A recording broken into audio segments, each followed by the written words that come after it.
Friends, आज का हमारा टॉपिक है स्पीच ऑन इन्वायरमेंट इन हिंदी। आज हम इस टॉपिक पर चर्चा करेंगे। ये प्रधानाचार्य महोदय जी, सभी माननीय शिक्षकगण और मेरे सहपाठियों, आज मुझे खुशी हो रही है कि किसी मंच पर बैठकर हम सब पर्यावरण जैसे गंभीर विषय पर चर्चा कर रहे हैं। और इससे भी ज़्यादा हर्ष की बात यह है कि मुझे भी इस अवसर पर बोलने योग्य समझकर अपना वक्तव्य पेश करने का अवसर दिया गया। इसके लिए मैं आभारी हूँ। एक तरफ खुशी इस बात की है, आज हम कम से कम यह तो मान रहे हैं कि हमारी पृथ्वी जैसी हम भारतीय माँ का दर्जा देते हैं वह मुश्किल में है। लेकिन दुख इस बात को लेकर है कि हम कितने गैर जिम्मेदार लोग हैं जो यह भी नहीं सोचते कि यह पृथ्वी जितनी हमारी है उतनी ही वन्य जीवों की है। इस पर उन्हें भी उतना ही अधिकार है जितना हमें। लेकिन भगवान ने हमें बुद्धि दी है और इस बुद्धि का उपयोग कर हमने सभी को अपने हिसाब से चलाना शुरू कर दिया है। पृथ्वी के सभी मूल्यवान तत्वों का दोहन करने लगे, पेड़ पौधों को काटने लगे, कचरा फैलाने लगे, हवा दूषित करने लगे और जिसका नतीजा हुआ कि आज हमें यहाँ पर्यावरण को सुरक्षित करने जैसे विषय पर चर्चा करने की जरूरत पड़ रही है। हमें यह मानना होगा कि इस पृथ्वी पर सबसे ताकतवर हम नहीं हैं, क्योंकि यदि इस पर्यावरण का योगदान हमें न मिले तो पृथ्वी पर हम सब एक दिन भी जिंदा नहीं रह पाएंगे। पर्यावरण से हमें खाना, पानी, हवा, खनिज, लवण सब कुछ मिलता है, लेकिन बदले में हम पर्यावरण को क्या देते हैं? प्रदूषित जल, जहरीली हवा, पेड़ों की कटाई, समुद्रों में फैलता प्रदूषण, ये सब। कहते हैं कोई भी रिश्ता दोनों तरफ से चलता है।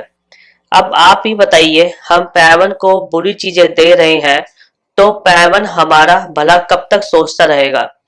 दुनिया की जनसंख्या लगातार बढ़ती जा रही है, लेकिन कोई इस बात पर बात नहीं करता। इतनी बड़ी जनसंख्या रहेगी क्या? वनों को काटकर खाएगी क्या? क्या हमने कभी इस बारे में विचार किया है? हम सब इस वक्त सिर्फ अपना लाभ ही सोच रहे हैं, लेकिन सोचिए हमारी अगली पीढ़ी हमारे बारे में क्या सोचेगी।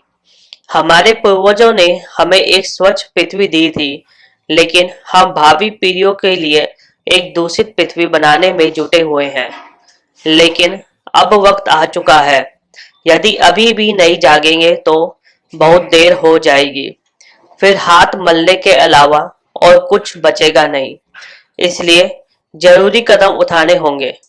देश की सरकारें जो कर रही है वह उन्हें करने दीजिए। साथ में हमारी भी जिम्मेदारी बनती है कि कुछ अपनी तरफ से करें। सब कुछ सरकारों के ऊपर नहीं छोड़ सकते। हमें जल प्रदूषण, वायु प्रदूषण, मृदा प्रदूषण को रोकने का प्रयास करना चाहिए, क्योंकि यह हमारे हाथ में है। आज संकल्प करें कि कभी भी पानी में किसी भी तरह से गंदगी नहीं फेंकेंगे। यदि संभव हो सके तो घर से सोलर पैनल लगवाएं। इससे ऊर्जा का उत्पादन भी साफ तरीके से हो पाएगा।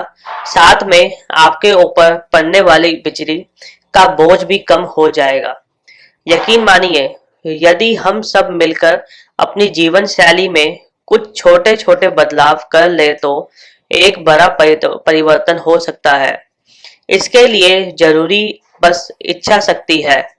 अपने व्यक्तित्व को मैं कुछ खूबसूरत पंक्तियों के साथ विराम दूंगा कि प्रण करो उन मंजिलों के, कांटे हम हटाएंगे। अपने इन्वायरमेंट डे पर उससे नए फूल हम लगाएंगे। हो सकेगा तो खुद को इतना मजबूत हम बनाएंगे कि पहले की तरह नेचर में जीना फिर से हम अपनाएंगे। धन्यवाद।